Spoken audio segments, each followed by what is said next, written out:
ginagawa mo dito? Gina, gusto ko makita yung anak natin. Anak mo? Anak mo kanino?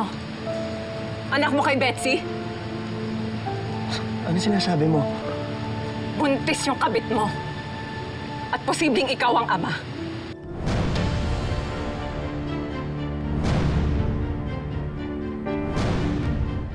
Buntis si Betsy? Paano nangyari yun?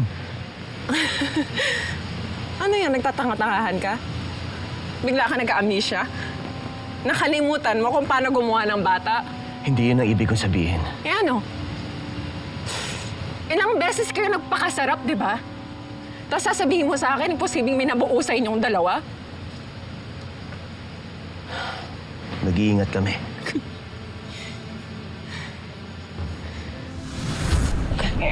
Oh? Ang bait-bait naman ng baby ko na yan.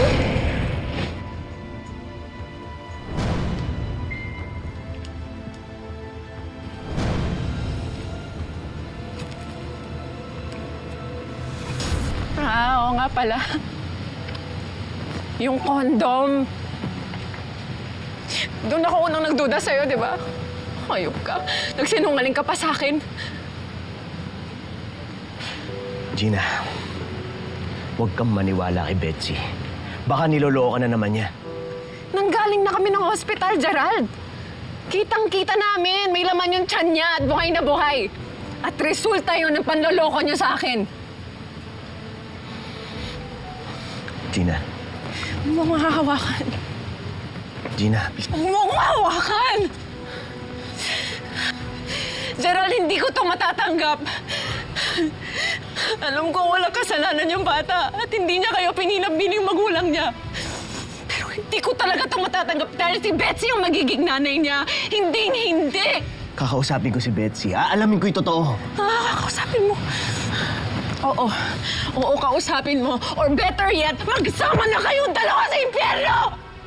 Gina naman. Gina. At alam mo, hindi mo na makikita si Mindy simula ngayon. Ba't kailangan madami yung anak natin? Ano, bakit? Magkakaanak ka na, di ba? May bago ka na alagaan! Kaya wala ka lang lugar sa pamilya namin. Wala ka nang babalikan sa amin. Wala ka nang lugar. Umalis ka na! Lumayas ka na sa harap ko!